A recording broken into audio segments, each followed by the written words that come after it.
What is good, guys? Welcome back to week 4 of summer film school. We're gonna be looking at handheld shooting. We're gonna be learning how to hold a camera properly, how to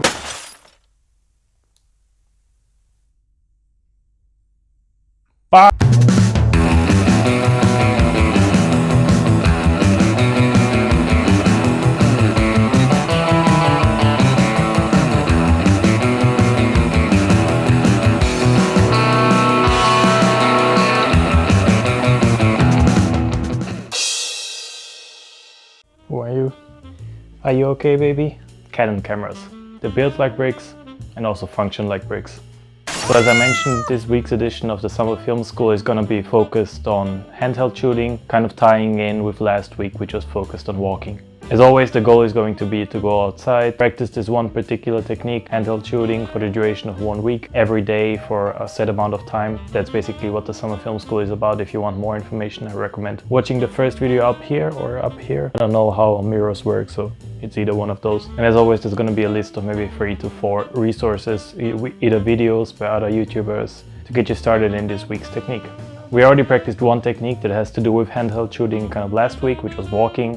Obviously a very important technique, but there's also a lot of different things that you can do, whether it be tilting, whether it be panning, which we did in week 1, by the way, whether it be some dolly shots, whether it be just a steady shot, making sure that the camera doesn't move. There's a lot of different techniques that you can do with handheld shooting, and that's why I thought it's a good idea to explore them over the course of 1 week. With that said though, any kind of stabilization that you have, whether it be a gimbal, whether it be a Steadicam, whether it be just a tripod, is going to deliver better results than you can do with handheld shooting. Handheld shooting should be more of a kind of a last resort or a stylistic choice where you really want either the handheld look or where you just cannot use any kind of stabilization, whether it be in a museum or in some kind of blocked off area. And in my opinion, it shouldn't be your go-to unless that is the look that you're going. And as I said, there's always going to be a list of resources down below, but handheld shooting is something that I actually have a bit more experience with. So instead of sharing my kind of free tips for handheld shooting in next week's video, as I would have normally done, I thought I'd do it this week already, since I have a bit of experience with handheld shooting. So it's gonna be 3 tips for handheld shooting.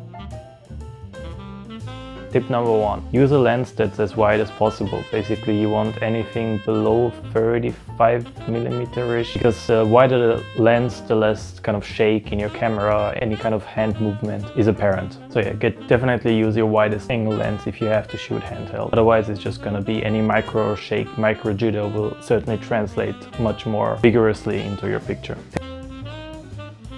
Tip number 2 is to use body movement instead of arm movements. So whenever you can, instead of using your hands for handheld shooting, which kind of would make sense, I would use my body. So for example, if you are going to do a panning shot, instead of just panning with your hands like this, shift your hips to the right and then pan like this as you move your body, because this way you don't have to put strength in your hands and have this kind of tightness, this really tight grip. It doesn't introduce as much shake as you would if you just moved your hands. Same way for tilting, if you can, maybe tilt your body back and then tilt your body downwards. You don't have this strain on your body. Same with maybe a dolly shot, you know, move your body forward as you can. Try to not fall down as I did.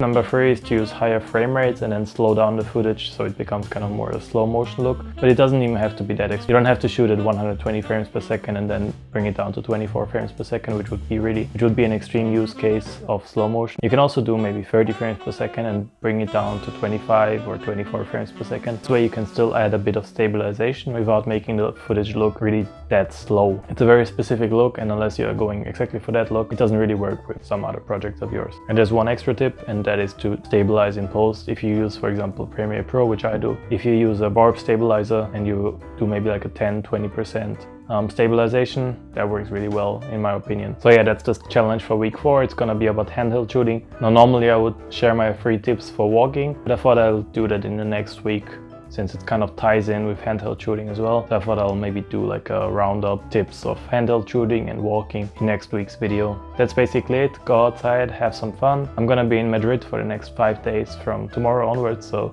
it's gonna be a lot of fun shooting handheld in a new city, exploring new environments, getting some new interesting shots with different techniques. If you like this video and this kind of content, I would recommend subscribing to stay updated. Every Wednesday there's going to be a new video for the summer film school for the duration of the summer. There's also going to be a new cinematic vlog on Sundays, and on Fridays there's going to be a little something that's that's new. And if you have any tips for handheld shooting or for walking as well, let me know in the comments below. Certainly appreciate it, any help that I can get. And with that said, I'm gonna have some fun in Madrid now, eating a lot of tapas, getting fitter, and yeah, see you next week. Bye bye.